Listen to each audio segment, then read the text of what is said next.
right, come on down. Big rock and roll show. Come on, everybody. Come on. Look at the stampede. Come on. Knife juggling.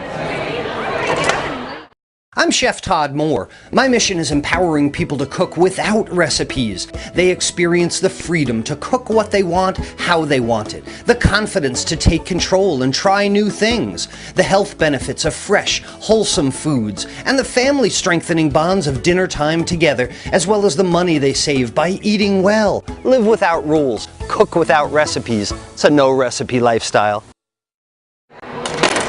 Just got done talking about my 5 chef secrets for creating amazing meals at home.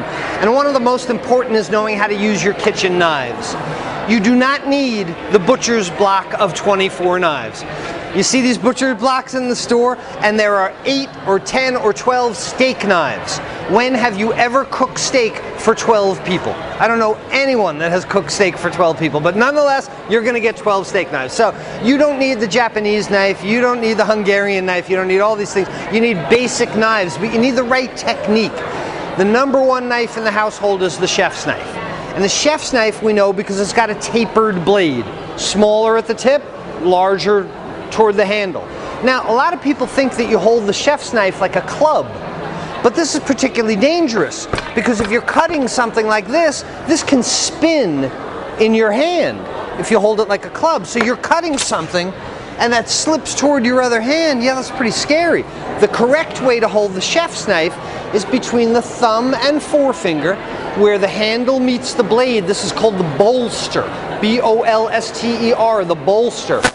Thumb and forefinger where the handle meets the blade and your other fingers around the handle. What this does is lock the knife into place. With the edge of this finger goes against the spine where it meets the handle, my thumb against that blade, and now the knife will not spin in my hand.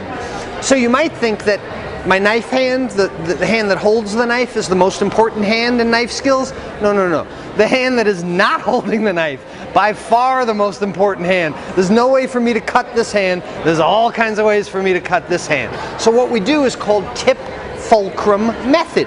You keep the tip on the cutting board and the knife rides back and forth with the tip on the cutting board. When I had my cooking school open, we'd have 20 people in a class.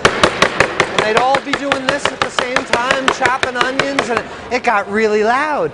Tip fulcrum method was much, much nicer. It's a lot quieter.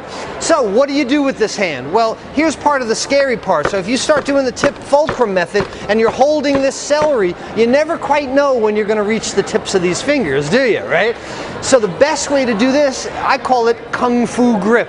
The G.I. Joe Kung Fu grip from years ago, fingers and thumb all tucked together, and now I can hold this piece of celery against the cutting board without the tips of my fingers. Now, we needn't grasp this with a death grip. The celery does not magically rise from the cutting board, so it's okay if you just lay the palm of your hand on it. But now you've got a similar kind of problem.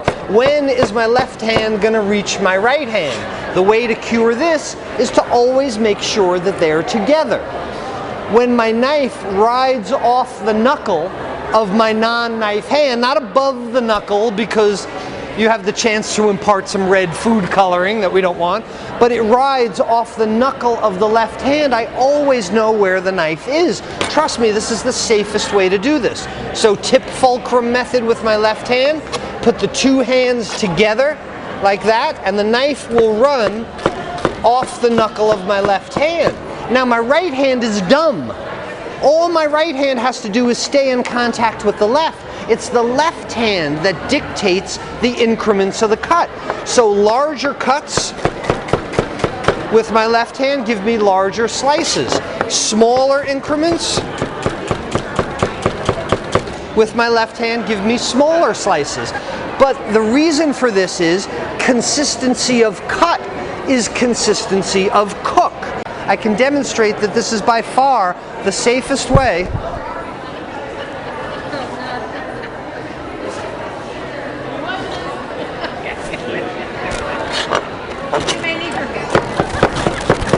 Medic!